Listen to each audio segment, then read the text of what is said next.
Olá, tudo bem? Você está me assistindo de casa ou do trabalho? Você mora em casa ou mora em apartamento? Tem elevador ou não tem elevador? Tem elevador. Você já se preocupou em saber quem é que faz a manutenção do teu elevador, desse transporte vertical? Por conta disso, eu estou aqui com o Bruno, ele que é engenheiro mecânico e é o diretor regional da Associação Brasileira das Empresas de Elevadores. Bruno, tudo bem? Ótimo, tudo tranquilo. Prazer estar aqui, prazer falar com todos vocês. Muito bom. Bruno, me diga uma coisa, partindo daí, qual é a importância que a manutenção do elevador tem para esse conjunto da obra? Me introduza um pouco como é que se dá isso. Olha, Gino, a maior importância da manutenção bem feita de elevador, primeiro é a segurança do usuário, a segurança do técnico que está trabalhando no elevador, além da comunidade do usuário, né? Ruim você chegar num prédio hoje que tem águas claras de 30 andares e está sem elevador. Né? A falta de manutenção preventiva, a falta de manutenção corretiva, a estrutura da empresa que é inadequada, pode colocar você em situações além de vulnerabilidade. Essa é a palavra. Né? Então, os cuidados com a escolha da manutenção da empresa de manutenção de elevador é muito importante. Quais são os pré-requisitos primordiais aí? Vamos falar para você que é, por exemplo, síndico, ou você que é preocupado aí com a tua segurança. Sim. Primeiro, eu sugiro que o síndico, o administrador, o proprietário da construtora vá conhecer o estabelecimento que você está comprando o elevador, que você está contratando para manter os seus equipamentos. Primeiro, a empresa tem que ter registro no CREA, tem que ter um KNAI apropriado, tem que ter um engenheiro mecânico próprio, tem que ter uma equipe especializada, carros, sistema de comunicação, uma estrutura de estoque bem aparelhada. A gente sugere que a empresa tenha auditorias permanentes. A ABL ela proporciona esse tipo de treinamento, esse tipo de ajuda às empresas que estão iniciando. Então, a primeira coisa que eu sugiro é que o contratante conheça a empresa. Né? Veja-se quem é o engenheiro responsável, quem é a pessoa que está à frente da manutenção, para saber com quem que você está trabalhando. Muito bem, Bruno. Você é um empreendedor também, não é? Um empresário. E me diga, você veio parar nessa como? De repente eu estou trabalhando com elevador? Como é que é isso? É difícil. Quando eu formei, eu sou engenheiro mecânico, formei na UNB, e quando eu formei não tinha campo de atuação em fábricas em Brasília. Então, normalmente o engenheiro mecânico ou ele partia para o trabalho público, para um concurso público, ou ia para a área acadêmica, fazer mestrado, doutorado, ou então ia para a parte de manutenção.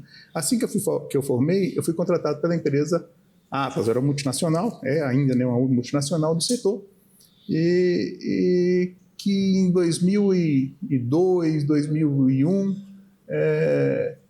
foi comprado por uma outra empresa e o mercado foi fechando. As grandes multinacionais foram comprando pequenas empresas e eu vi, junto com outras profissionais, a oportunidade de ter uma concorrência nesse setor. Né? Concorrer com essas multinacionais. Concorrer com as multinacionais. Por quê? A gente já tinha sido treinado, a gente conhecia, sabia onde, era muito mais difícil, mas a gente sabia onde comprava as peças. Então, assim, a fabricante fabrica todas as peças de elevador. Isso, hoje ele consegue comprar várias peças do seu elevador, pela internet, pelos sites de fornecimento. Então, a questão antigamente que era um limitante, hoje é um facilitador. O mundo ficou muito pequeno na questão de transporte vertical. Então, você consegue as peças de reposição muito facilmente. Né? E a formação de técnicos hoje está muito mais fácil do que antigamente. Antigamente, você pegava a pessoa no máximo com o primeiro grau. Hoje em dia, quase todos têm o segundo grau técnico em eletrônica, são engenheiros, a gente tem vários engenheiros que trabalham na manutenção. Então, hoje em dia está mais fácil para você ter uma empresa bem estruturada de manutenção de elevadores. Há 23 anos foi um desafio muito grande. Né? Porque se você não estivesse dentro de uma empresa para você saber quais são os caminhos, dificilmente você conseguiria empreender nessa área. Então, para quem está nos assistindo aí, Bruno, Houve uma evolução, então, né? Eram comandados por 2, 3 multinacionais, elas entre si já se aglutinaram, formando essas gigantes, né? E tem o pessoal local, pelas cidades, que prestam, além da manutenção, eles também participam do processo de venda desses equipamentos, que hoje eu acredito que sejam bem mais simples do que o que se tinha antigamente. Eu imagino que você hoje não tenha, por exemplo, que ter uma estrutura como a gente tinha antigamente, uma sala grande lá em cima, com máquinas, com rodanas, aquelas... Como é que está hoje? Como é que funciona isso hoje? Muito feliz a sua pergunta, Edinho. Parece até que você trabalha no ramo. Edinho, hoje em dia os equipamentos são bem mais acessíveis, bem mais leves, bem mais econômicos, consomem bem menos energia. Então, hoje em dia, a evolução que tem hoje são elevadores sem casa de máquinas. Então, não precisa, sem casa de máquina? Não tem mais casa de máquina. Então, grande parte, eu te digo aí que em torno aí de uns 80% dos elevadores hoje que são comercializados são elevadores sem casa de máquina, sem aquele habitáculo lá em cima da caixa de corrida, necessário que existia antigamente para colocar grupos de motogerador que existiam antigamente, máquinas de corrente contínua, mesmo as máquinas de corrente alternada que eram gigantes, hoje em dia elas estão dentro do passadiço, dentro do poço, lá na última, para perto da laje, colocado todo o equipamento. Então ficou muito mais fácil de você instalar. Com esse avanço da tecnologia, então os equipamentos diminuíram de tamanho, a potência sendo mantida, né? E são equipamentos hoje bem mais verdes, né? São equipamentos bem que não consomem tanta energia, né? Então, e eles vêm de onde? Tem produção nacional? Tem produção... Como é que é feito isso? Tem um monopólio aí? Como é que funciona? Hoje em dia não tem mais tanto monopólio. Hoje em dia nós temos fabricantes de porta. Os 2 maiores fabricantes de porta hoje estão na Europa. Na Alemanha, Vitor, e na Espanha, e a Fermata. Então, todo mundo compra as portas dessas fábricas. A fábrica fabrica porta, ela é especializada em porta. Então, todas as grandes empresas compram portas dessas fábricas. Quadros de comando, além dos nacionais, que são muito bons, existem vários americanos, existem alemães, que a gente compra também lá. Ou seja, você não precisa ter uma fábrica que fabrica o comando, a botoeira, que fabrica igual antigamente tinha. Né? Eu conheci várias fábricas. A cabina, eu conversando com ele, é que eu fiquei sabendo que não é cabine, é cabina. Não é? Então, curiosidades da história. Então, o fabricante da cabina, ele se especializou naquilo e eu posso personalizar. Se eu quiser um elevador lá com o meu nome, o nome da minha empresa, eu coloco tranquilamente. Positivo. Então, hoje todas as empresas, elas fazem o seu padrão de cabina, personalizado, de acordo com o que o cliente quer. Eu quero em aço inox, eu quero que ela seja de vidro, fabricada com outro revestimento. Você tem ideia, tem fábrica hoje que está em navio, principalmente fábrica de escada rolante. Mesmo? Manda o seu pedido para um escritório na China e ele, com a logística lá que ele tem, tal mês eu vou estar no Brasil para te entregar a sua escada. A fábrica está dentro do navio. Então o navio fica transportando no mundo, deixando nos portos aquele seu pedido. Então, olha só, até a visão do negócio do mercado de transporte vertical modificou. Ainda temos aqui no Brasil 3 grandes empresas multinacionais, né, que dominam o mercado. Então, normalmente, os elevadores vêm de fora. Né? As fábricas aqui no Brasil, por conta de legislação trabalhista, imposto, é mais fácil a gente trazer o elevador pronto de fora do que ficar fabricando ele aqui. E me diga uma coisa, um prédio que não tem elevador, por exemplo, Brasília nós temos muitos prédios que não tem elevador, tem 3 andares, 4 andares, Cruzeiro tem 4 andares. Hoje, com essa tecnologia, a gente tem condições de colocar um elevador num edifício desse? Nossa, gente, isso aí mais uma vez você me surpreendeu por conta do Cruzeiro. O Cruzeiro tem uns 3 ou 4 anos que nós estamos colocando, tem mais de 30 elevadores instalados já, funcionando em prédios daquele do Cruzeiro. São térreo mais 4 pavimentos, sem elevador. Então a pessoa pergunta, mas você trabalha com o quê? Hoje eu falo assim, eu trabalho com acessibilidade e mobilidade. Não trabalho com elevador não. O que for para levar os passageiros para cima, a gente faz. Né? Plataforma elevatória, que são equipamentos bem simples, Então tem lá, partindo de um valor bem acessível para uma casa mesmo que a pessoa tenha uma dificuldade de locomoção.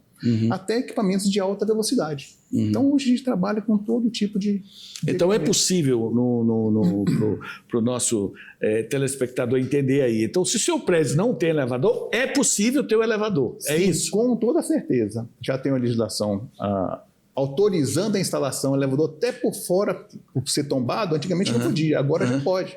Você por fora do prédio colocar uma estrutura metálica e fazer o seu elevador ali por fora do prédio. Depende, tem que chamar o engenheiro mecânico para olhar, ver a estrutura do prédio, para ver qual o melhor local para instalar, se a estrutura que você vai colocar, normalmente dá certo, porque os prédios é tudo superdimensionado, se consegue fazer ele de uma forma que não abale a estrutura do prédio. Tem vibração bem pouca, mas pode ocorrer alguma trinca, alguma coisa nessa instalação.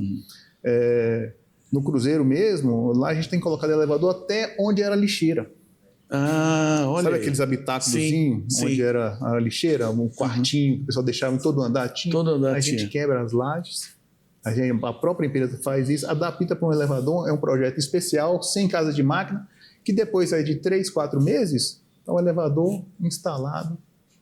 Olha aí, então aquela velha lixeira que a gente tinha nos prédios, em vários prédios aí, tem essas lixeiras em todos os andares, é uma saída para se colocar também um elevador. Veja só, nós vamos partir para o intervalo rapidinho e a gente volta, porque a gente tem muito para falar com o Bruno aqui sobre um negócio que a gente nem tão importância dá até ele quebrar. Não é isso? É isso mesmo. Até já.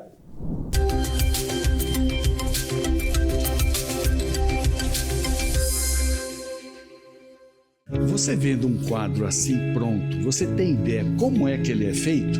Eu vou te mostrar, vem comigo.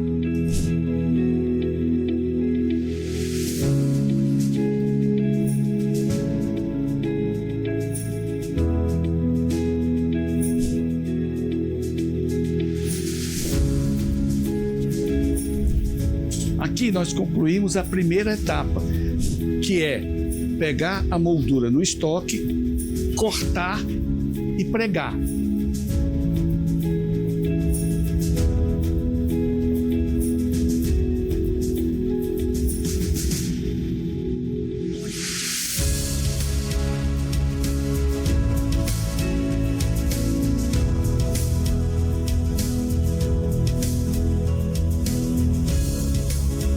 Chamar a atenção, você reparou que na hora que ele estava fazendo o grampeamento da moldura, ele passou cola?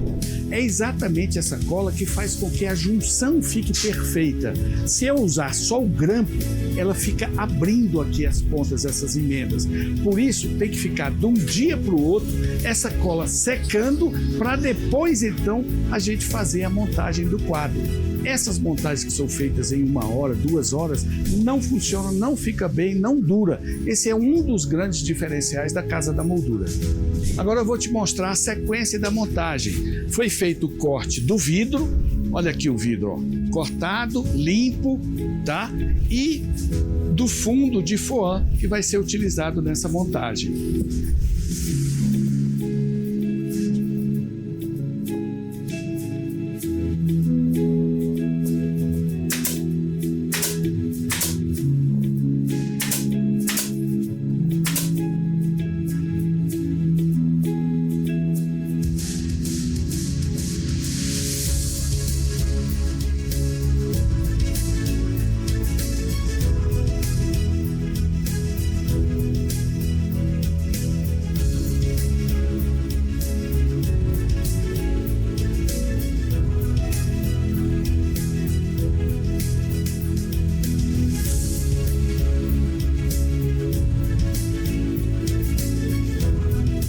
Agora sim, já em condições de colocar o trabalho que o cliente trouxe para ser emoldurado. Eu queria mostrar um detalhe. Primeiro, esse tecido aqui, ó, aqui atrás, isso é para que a poeira não entre e se aloje aqui atrás, como insetos também, e a aparência da montagem fica bem melhor. Um outro detalhe são esses cabos de plástico num canto no outro e no meio. Esses dois no canto aqui, vocês viram que a gente dobrou o arame. Isso aqui, quando encosta na parede, pode arranhar. E com esse plástico aqui, isso não acontece, de um lado e do outro. E esse do meio é para quando você usar o pendurador metálico, não ficar batendo metal com metal, que isso com o tempo quebra. E esse plástico aqui no meio faz com que a durabilidade dessa montagem seja multiplicada por 10 vezes a sua duração. Traga agora o seu trabalho para também receber esse carinho aqui na Casa da Moldura.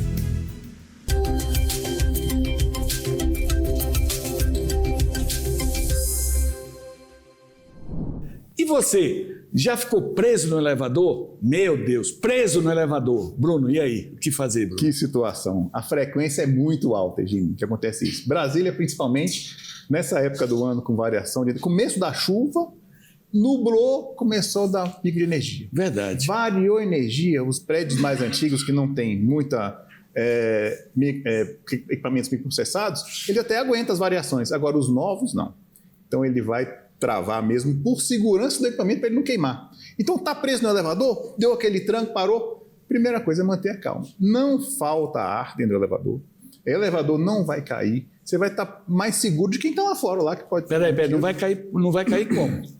Ele tem os mecanismos de segurança extra, tem 2 cabos, como é que é? São, no mínimo 3 cabos, cada cabo aguenta pelo menos 12 toneladas, então são 3 cabos. Então é um equipamento muito mais seguro do que até o avião. Hoje o elevador é o equipamento mais seguro que existe. Então ali, quando você está preso no elevador, qual que é o seu procedimento? Primeiro, mantenha a sua calma, daqui a pouco o seu elevador vai voltar a funcionar. Se ele não voltar a funcionar, espera ali 1 minuto, toca a campainha ou o interfone, é norma ter o interfone no elevador, e se mantenha conversando com o porteiro, com o zelador. Ah, no meu prédio não tem porteiro. Pega o telefone, liga para alguém e avisa que está preso. Não tente sair sozinho. Porque isso é importante, hein? Isso é importante. A gente estava conversando antes aqui dessa questão de querer abrir a porta, de querer sair, tem uma brechinha aqui, dá para eu passar. Como é que é isso? É a hora do acidente. Então, o risco de você sair do elevador, quando você está preso, é a hora do acidente. Ah, não, o vizinho veio te ajudar. Ah, eu vou abrir a porta para você sair. Não saia. Não saia. É lei em Brasília, não só a empresa de manutenção de elevador ou o corpo de bombeiro fazer o resgate de passageiro retido na cabina. Não confie no seu parente que está lá com a chave, que a porta está aberta. Por quê? O elevador pode voltar a movimentar. Tem um vão muito grande entre a soleira da cabina do elevador, se ele parar desnivelado, você pode cair embaixo. Então, os acidentes ocorrem nessa situação. E o índice de acidente hoje está alto. É mesmo? Justamente, por vários motivos. Um é esse fato de você tentar sair do elevador sem a ajuda de um profissional habilitado. Basicamente porque o elevador está parado aqui, né? Você vai querer sair, né? E se ele começar a andar, aí você vai ser literalmente esmagado, vai ter uma dificuldade. Justamente. Não tente sair. Está preso no elevador, mantenha calma e tente conversar até a empresa de elevador chegar ou então o corpo de bombeiro. Né? Todas as empresas de manutenção de elevador hoje têm um atendimento 24 horas. Se não conseguir, passou aí meia hora que está preso, não conseguiu chegar ninguém, liga para o corpo de bombeiro que é mais rápido. Eles têm um treinamento também para poder fazer o resgate. Não confie, mais uma vez, não confie no seu vizinho, não confie no porteiro, porque ocorre essa situação. Eu já fiz muito isso, já abri várias vezes, deu sorte. Deu sorte. Mas pode dar azar. Pode dar azar. E é lei. Hoje em dia não pode mais resgatar passageiro. Porteiro, zelador, tem síndico que ainda deixa, ainda fala para ele, porque o cara tá lá dentro, está se batendo, tá... Aí vai mais do lado emocional de quem está retido. Não falta energia, ou não falta ar, e o elevador não vai cair. Né? Existem equipamentos de segurança, aparelho de segurança, limitador de velocidade, para evitar que o elevador despenque, caia. Mesmo se os cabos romperem, vamos supor, é difícil, muito difícil. Se os cabos romperem, a cabina ela vai começar a movimentar 10, 15 centímetros, até atingir 10% da velocidade normal. Puf, travou, pronto, ali ninguém mais tira. Nem o corpo de bombeiro não tira ele dessa situação. Só o técnico de manutenção. De manutenção, né? Então, na pior das hipóteses, a melhor saída é o corpo de bombeiro. A melhor saída é a empresa de manutenção. Empresa de manutenção. Porque o corpo de bombeiro, ele chega lá, ele não quer saber do equipamento, ele quer saber tirar passageiro que está preso. Então tem uns equipamentos que eles fazem, uns expansores, que quebram porta, quebram operador, quebram vários equipamentos, que depois, para esse elevador retomar o funcionamento, vai demorar aí alguns meses. Então, a empresa de manutenção tem todo o conhecimento de tirar a pessoa. Cadeirante, vamos supor, cadeirante que está preso. A dificuldade de tirar um cadeirante só a empresa de manutenção, porque ela vai conseguir soltar o freio, nivelar o elevador, para não ficar nenhum degrau para o cadeirante sair. Nessa situação, não tente sair de forma alguma. Cadeirante, pessoa com obeso, com dificuldade de locomoção, com alguma coisa, com osteoporose. Se a pessoa sair, tropeçar e cair, olha a dor de cabeça que vai estar para o síndico, para o proprietário do prédio. Bruno, a gente conversava aqui a respeito de situações que são completamente fora do normal. Por exemplo, aqui a gente tem na nossa periferia, onde a fiscalização não é tão eficiente assim, a gente faz os predinhos de 3 andares, de 4 andares e até de mais andares. E quem é que está fazendo esses elevadores? É o serralheiro? É isso que você estava me falando? É isso. Olha, gente, presta atenção, o que é essas... Eu estou aqui em estado de choque com isso. Ele me disse, não, você vai dizer. Gente, quando eu falo que tem equipamento de proteção, equipamento de segurança, são elevadores normatizados, empresas que têm engenheiro mecânico, que fazem um elevador seguindo as normas. Norma nova no Brasil, de 2024 para cá, 16858, é uma cópia da norma europeia, é a norma mais completa que tem. Só que uma pessoa contrata um serralheiro para montar um elevador, um prédiozinho de 3 andares, porque é mais barato, porque o serralheiro é meu amigo, porque meu parente é serralheiro, e coloca um equipamento que não tem nada de segurança e aonde ocorrem os acidentes. E são vários, no Brasil inteiro, a gente vê vários e vários acidentes.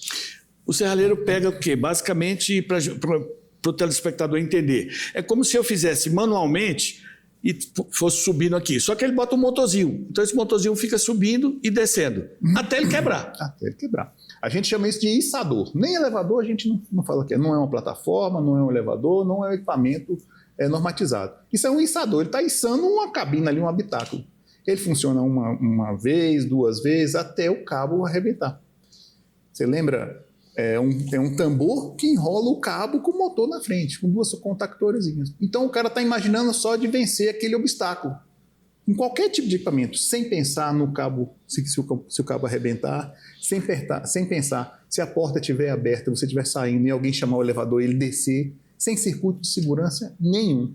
E acontece... E isso existe aqui? Muito, gente. Sem um circuito de segurança? Quer dizer, eu estou saindo, se alguém chamar, ele parte. O elevador sai, aí a pessoa está no meio da saída, ou tropeça, cai para trás e tudo.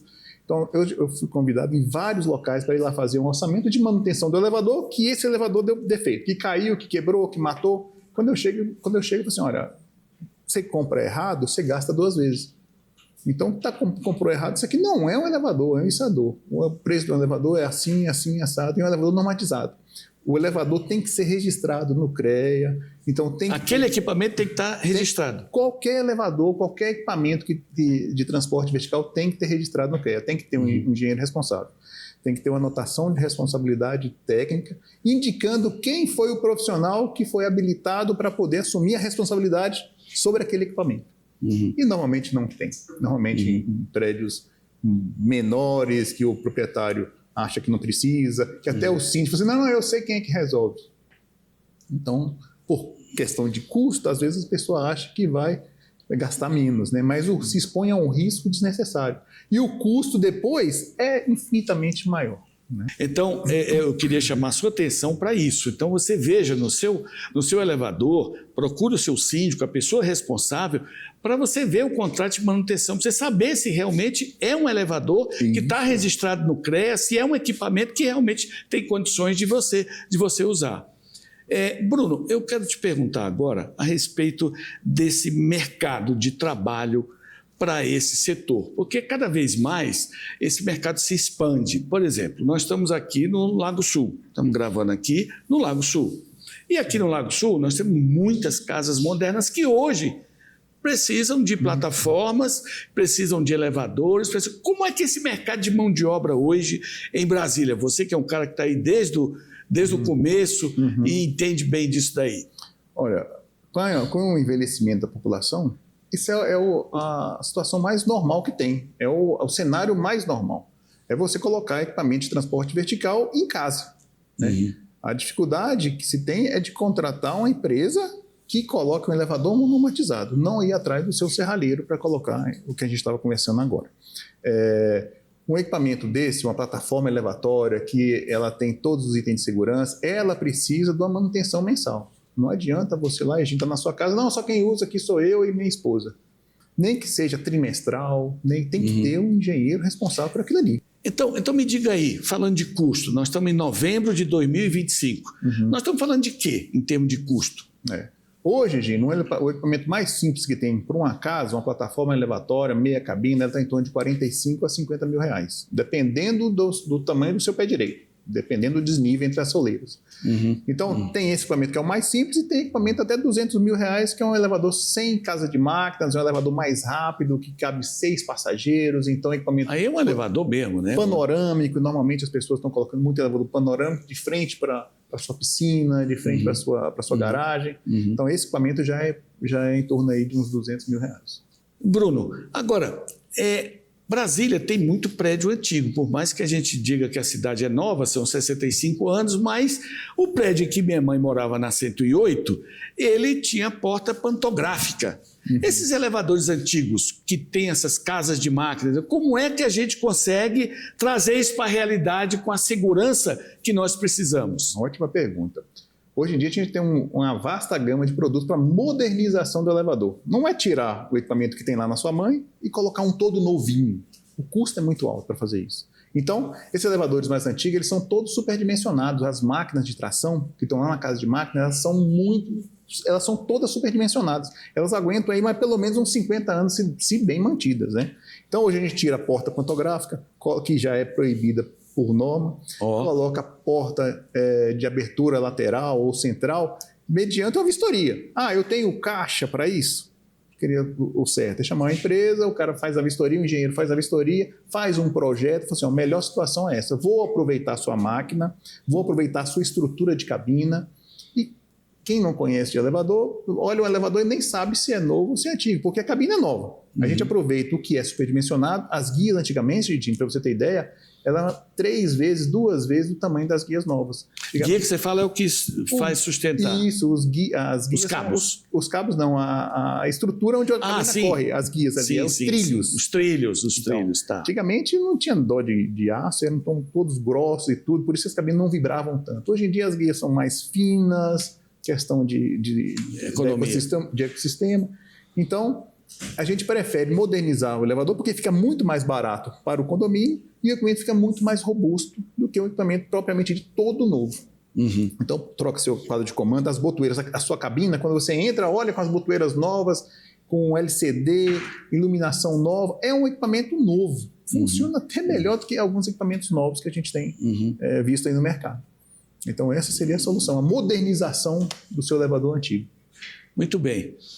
E com essas explicações, eu quero agradecer muito a você pelo seu tempo, pela sua disponibilidade de trazer e tirar muitas dúvidas aqui e para você também dar a importância que o elevador tem que ter, porque você usa ele diariamente. Então, você tem que saber se tem uma manutenção devida, se o teu técnico realmente é registrado no CREA, se são 24 horas de atendimento da tua empresa, isso tudo é muito importante.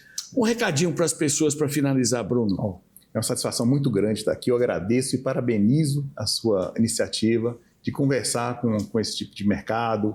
Então, para finalizar, procure sempre uma empresa que tenha registro no CREA, que tenha engenheiro mecânico, que tenha um seguro de responsabilidade civil, que tenha uma estrutura, que tenha um estoque, veículos de locomoção, aparelhos, sistema de comunicação, 24 horas. Essa é a sugestão que a gente tem. Muito bem. Então, agradeço a sua audiência e até a próxima.